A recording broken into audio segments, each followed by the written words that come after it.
I'm a minister responsible for attracting foreign investments with the Macedonian government. I was one of the first such ministers assigned with this position back in late 2006 with the election, first election actually of this new coalition government. And my job in a nutshell is to go and hunt for investments. I'm basically the tip of the spear in our policy to attract foreign companies to set up a manufacturing site, a service site, or similar investment project here in Macedonia. The overview of the position, in other words, is to identify which industries, which companies, and which investments are successful in Macedonia and try to bring them here and try to improve profitability of companies with Macedonia. When we started this position, I remember starting in office on just the other side of this wall, basically with furniture dating back from Tito's time. And no infrastructure, no databases, practically no material. Literally, we were like a brand new garage-based startup. Even the dust was reminiscent of that.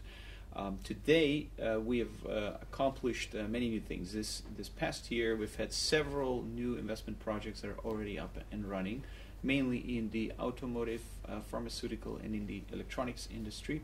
And all of these projects have been a result of years back of persistent approach, discussions, maintaining relationship, and just good old tenacity in that case.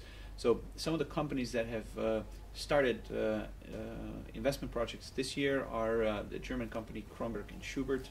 It's today the largest, would be the largest new employer in Macedonia, with a target of 2,500 new jobs created. The American company Kemet, which is already building a plant nearby Skopje. The Indian group, Motherson Group, which is a fast-growing Tier 1 supplier. It's also building another plant. And Johnson Controls, which was one of the first greenfield tenants in 2006, now to this year is actually expanding with a second plant in a different part of the country. Johnson Matthey, which I had initial role in negotiating and convincing them to set up an operation here, decided to build over the course of the few years the most advanced facility in the world for manufacture of catalysts. There's only 2 such plants in Macedonia and in Pennsylvania in the US. So it just underscores the fact that you can go from and be successful with a very labor-intensive industry in Macedonia, the German example, to a very high-end, very automated type of production line like Johnson Matthey's line, which is mainly staffed with highly skilled people and engineers. Today, Johnson Matthey is on its way to being the biggest exporter out of Macedonia. So just to underscore that impact that we've had. We have also several other projects in the pipeline which are nearing decision time in the next few weeks. So personally, I've been responsible for bringing 2 of the largest investments, both in terms of capital and in terms of number of employees. Any project or an industry where you can build things that are not too small, that you can make them in China, or too big that you require a large market next door. Macedonia does have access to very large markets, and we can produce small things. Mm-hmm. But the idea is to be very focused on the type of industries and manufacturing sectors.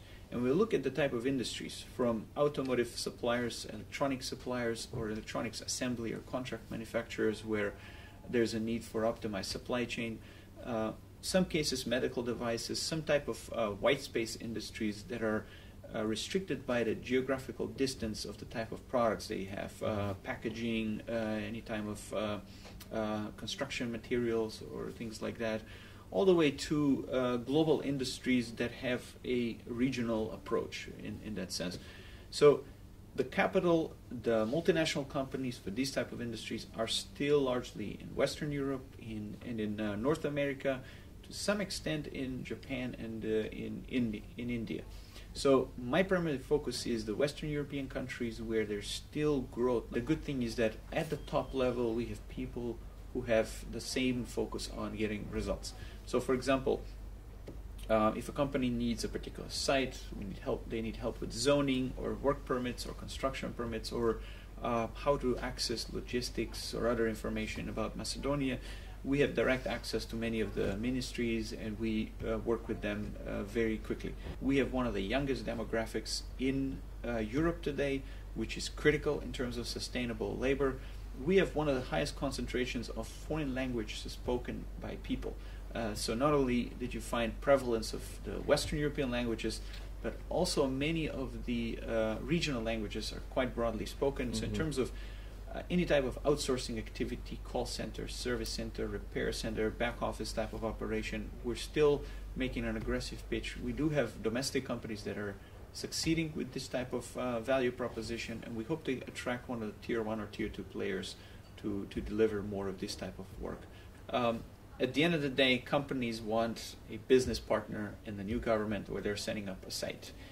We may not be as competitive in every avenue, but when you put the package together and the issues that you will face, not just today or in the ramp-up phase, but in the next 5 to 10 years, in order to have the labor flexibility, the innovation platform, and the manufacturing challenges, I think there's no better place than Macedonia that can help you solve those issues for the future. So it's not just a low-cost space, but a new innovation platform for the European markets.